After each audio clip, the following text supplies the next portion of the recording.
Students, today we want to see this scheduling, that is input output devices.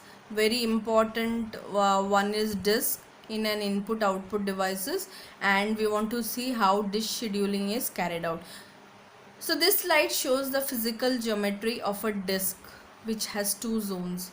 Okay, so these are the tracks in the disk, and each and every time these tracks have to be read, and there is a in between, in the center, there is a head that is used to position into the track so that it can be read.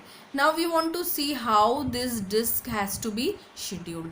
So the first thing, before going to the disk scheduling, we want to become familiar with various disk performance parameters. That is, what all are the things that are to be taken into consideration when we want to read and write into the disk. So to read or write, the disk head must be positioned at the desired track. That is, if you want to read this particular track, the head has to be positioned.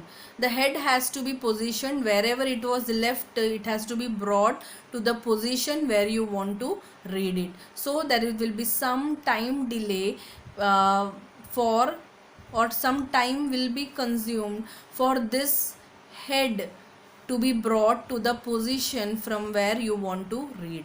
So that is going to create a delay. So it is going to decrease the performance. So that forms one of the performance parameter which has to be taken into consideration. So here the first thing that we want to see is the seek time. It is the time taken to position the head at the desired track. That is, whichever track I want to read, I want to bring the head to that position. The handle has to be brought to that particular position. So some time will be consumed for that. That becomes the seek time. Another parameter that is to be considered is rotational delay or rotational latency. So some time will be consumed for bringing it to the beginning of the sector. The head should reach the beginning of the sector where you want to read. So this is suppose we want to read this particular track, or you want to write this particular track. So the head may be lying somewhere here. You want to bring it to this track because you want to read it, and you want to bring it to the position where you want to read. So the seek time and the rotational delay, these two are the time delay factors that are to be taken into consideration. So the access time, that is how much time you are going to take, we are going to take to read the disk, is the access time, and it is the sum of the seek time and the rotational delay.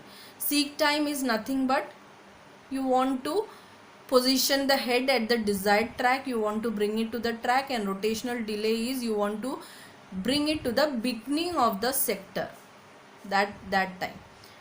So these are that is the access time.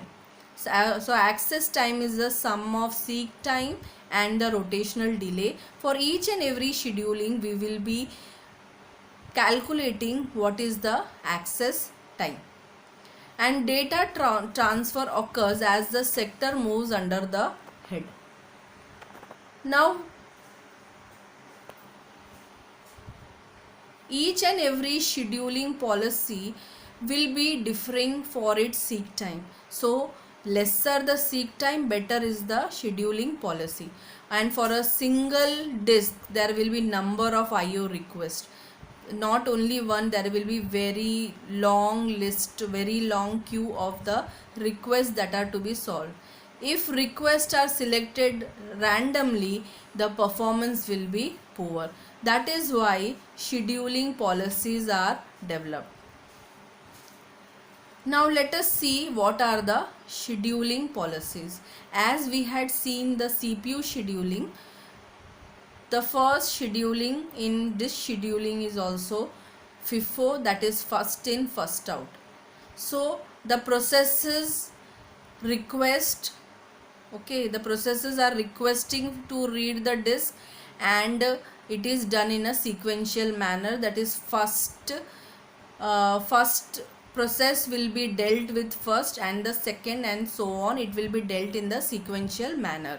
And this type of scheduling is fair to all process. That is, each one is having a fair chance of uh, getting the use of the process.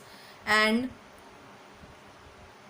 here is a graph that is showing that whatever is the first, it is served, then second, then third, and so on. So this is about the first come first serve, or first in first out disk scheduling policy. Another very famous scheduling is shortest service or seek time first. That is, initially, from this graph we can see that initially the head is positioned in this particular, say for example 99.